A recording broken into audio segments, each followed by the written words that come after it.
اللہ نے نازل کی احسن حدیثوں والی کتاب جو کہ مثانی یعنی بار بار دہرائی جانے والی ہیں۔ دیکھیں جیسے صلاۃ قائم کرو اور زکوٰۃ دینا اللہ تعالیٰ کی ایک محکم آیت یا واضح اٹل حکم ہے، جیسا کہ سورۃ بقرہ میں فرمایا، اور صلاۃ قائم رکھو اور زکوٰۃ دو اور رکوع کرنے والوں کے ساتھ رکوع کرو۔ اللہ تعالیٰ کی اسی آیت کو پورے قرآن میں مختلف انبیاء کرام کے ساتھ بار بار دہرایا گیا ہے، جیسا کہ سورۃ بقرہ ہی کی آیت نمبر 83 میں بنی اسرائیل کے ساتھ ذکر کیا گیا ہے، اور سورۃ بقرہ کی آیت نمبر 125 میں حضرت ابراہیم علیہ السلام اور حضرت اسماعیل علیہ السلام کے ساتھ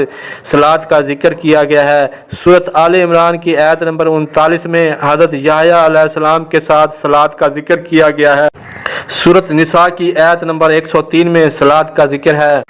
الغرض 20 جگہ پر صلاۃ اور زکوٰۃ کا ذکر ہے۔ اب یہ اللہ کا حکم ہے، اس لیے یہ آیت محکم ہے، اور بار بار دہرائی جانے والی آیت متشابہات مثانی بھی ہے۔ چاہے آیت محکم ہو یا آیت متشابہات ہو، ہر حال میں دونوں قسم کی آیات پر عمل کرنا لازم ہے۔ جیسے صلاۃ و زکوٰۃ آیات محکم بھی ہے اور آیات متشابہ جو بار بار دہرائی بھی جاتی ہے، اس لیے صلاۃ و زکوٰۃ پر ہر حال میں عمل کرنا لازمی ہوتا ہے۔ اب کچھ لوگ متشابہات آیات کو شبہ والی یعنی شک کرنے والی آیات بھی کہتے ہیں۔ ہرگز نہیں، کوئی بھی آیت شبہ والی نہیں ہے، کیونکہ اللہ تعالیٰ نے واضح بتا دیا ہے کہ اس کی ایک ایک آیت میں شک نہیں ہے، جیسا کہ سورۃ بقرہ میں فرمایا، وہ بلند رتبہ کتاب یعنی قرآن میں کوئی شک کی جگہ نہیں، اس میں ہدایت ہے متقین کے لیے، جیسا کہ سورۃ نساء میں فرمایا، تو کیا تدبر نہیں کرتے قرآن میں؟ اگر وہ غیر خدا کے پاس سے ہوتا تو ضرور اس میں اختلاف پاتے۔ اس لیے یاد رکھیں، آیات متشابہات شک شبہ والی آیات نہیں ہوتی، بلکہ ایک محکم آیت بار بار دہرائی جاتی ہے، یا طرح طرح سے یا پھیر پھیر کر بیان کی جاتی ہے، یا بار بار مثال دے کر بیان کی جاتی ہے، تو وہ محکم آیت سے آیات متشابہات میں بدل جاتی ہے۔ عزیزان من، ہمیں معلوم یہ ہوا کہ متشابہات آیات وہ آیات ہوتی ہیں جب ایک محکم آیت کو قرآن میں بار بار دہرایا جاتا ہے، اس لیے ایک محکم آیت ہی متشابہ آیت میں بدل جاتی ہے۔ لیکن متشابہ آیات کے ایک معنی مزید بھی ہیں۔ ہر وہ آیت جس کے دو الگ الگ معنی یا مطلب ہوں، جیسے سورۃ بقرہ کی ایک ہی آیت کے دو معنی و مطلب حاصل ہوتے ہیں،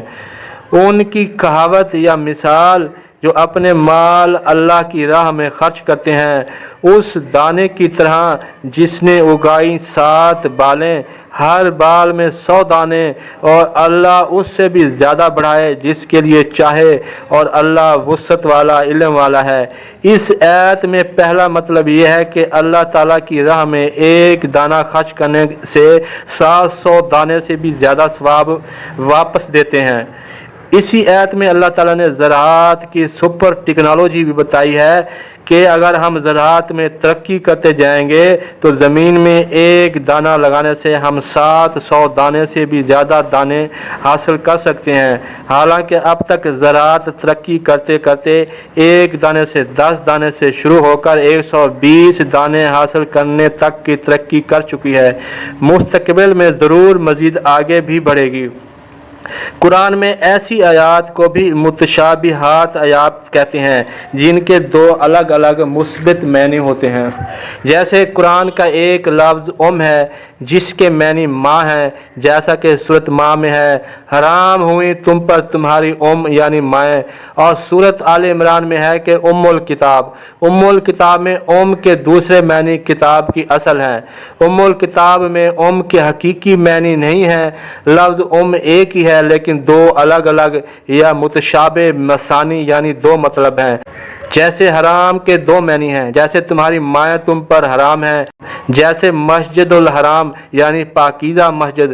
اب سوال یہ ہے کہ کچھ لوگ جن کے دل میں کجی یا ٹیڑھ یا برائی ہوتی ہے وہ متشابہات آیات کی اتباع کر کے تعویل بھی کرتے ہیں تاکہ فتنہ پیدا کریں، جیسا کہ سورۃ آل عمران میں ہے۔ وہی ہے جس نے تم پر یہ کتاب نازل کی، اس کی کچھ آیات محکم ہیں، وہ کتاب کی اصل ہیں، اور دوسری متشابہات ہیں، اور جن کے دلوں میں کجی یا ٹیڑھ یا برائی ہے وہ متشابہ والی کے پیچھے پڑتے ہیں تاکہ فتنہ یا فساد چاہیں اور اس کی تعویل کرتے ہیں۔ عزیزان من، جن کے دلوں میں ٹیڑھ یا کجی ہوتی ہے وہ ان متشابہات آیات کے پیچھے پڑتے ہیں جن کے دو معنی ہوں، جیسا کہ اوپر بتایا بھی ہے، اور جیسے صحابہ رضا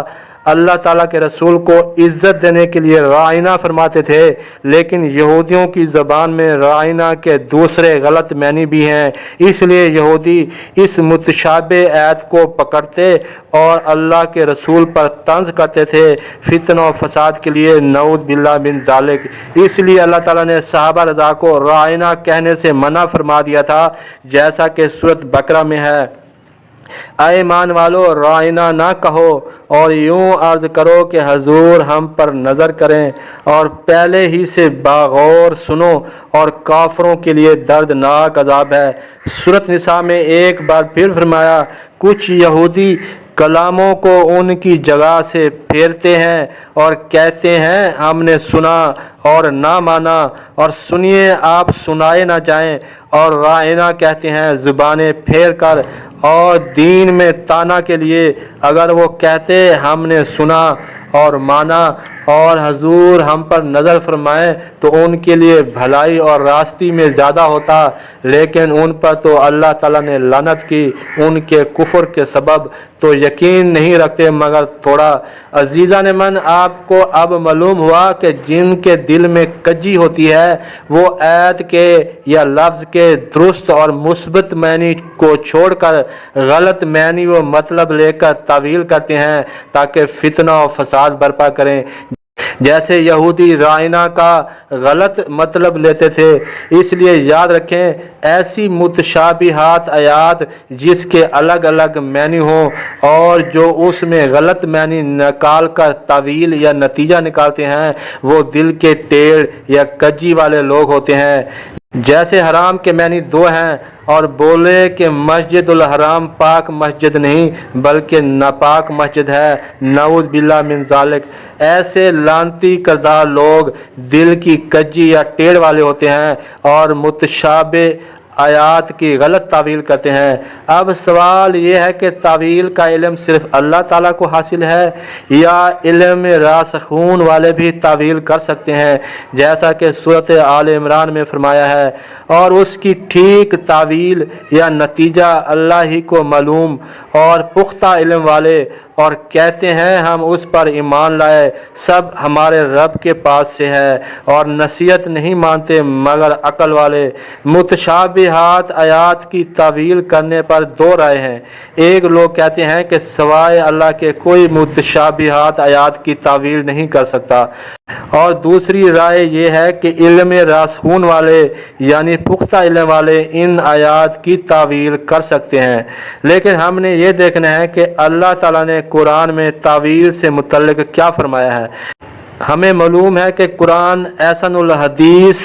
متشابہات آیات ہیں، جیسا کہ سورۃ زمر میں ہے، اللہ نے نازل کی احسن حدیثوں والی کتاب متشابہات کے دہرائی جانے والی ہیں۔ اب اسی حدیثوں والی کتاب میں حضرت یوسف علیہ السلام حدیثوں یا آیتوں کی تعویل کرتے تھے، جیسا کہ سورۃ یوسف میں فرمایا، اور اسی طرح تجھے تیرا رب چن لے گا اور تجھے حدیثوں کی تعویل کا علم سکھائے گا۔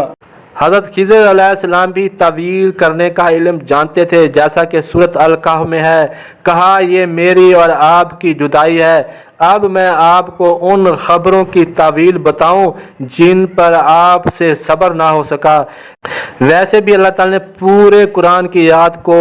جو متشابہات بھی اور محکمات بھی ہیں سب آیات کو سمجھنے کا حکم دیا ہے، جیسا کہ سورۃ انعام میں فرمایا دیکھو ہم کیوں کر طرح طرح سے آیات بیان کرتے ہیں کہ انہیں سمجھیں یا تفقہ کریں۔ سورۃ بنی اسرائیل میں فرمایا اور بے شک قرآن میں طرح طرح سے بیان فرمایا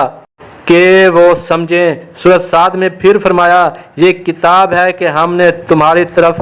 اتاری برکت والی تاکہ اس کی آیتوں کو سوچیں یعنی تدبر کریں اور عقل مند نصیحت مانیں۔ اس لیے یاد رکھیں اللہ تعالیٰ نے قرآن کی تمام آیات خواہ محکمات ہوں یا متشابہات ہوں سب پر غور و فکر تدبر کر کے سمجھنے کا حکم ہے، عمل کرنے نصیحت حاصل کرنے کا حکم ہے۔ طویل کرنا اور تفکر اور تدبر کرنا یہ ہم مرادف الفاظ ہیں، اس لیے تمام آیات کی طویل اللہ تعالیٰ جانتے ہیں اور تمام رسول اور انبیاء کرام تعویل کرنا جانتے ہیں، اور علم راسخون یعنی تدبر کرنے والے، سوچنے والے، غور و فکر کرنے والے، پختہ علم حاصل کرنے والے بھی تعویل جانتے ہیں، جیسا کہ حضرت خضر علیہ السلام جانتے تھے، جیسا کہ حضرت یوسف علیہ السلام اور تمام پیغمبر جانتے تھے۔ امید ہے آپ کو ہماری باتیں سمجھ آ گئی ہوں گی۔ آخر میں ہماری ویڈیو کو پسند آنے پر لائک کریں، ہمارے چینل کو لازمی سبسکرائب کریں اور بیل آئیکن پر ضرور کلک کریں۔ شکریہ، خدا حافظ۔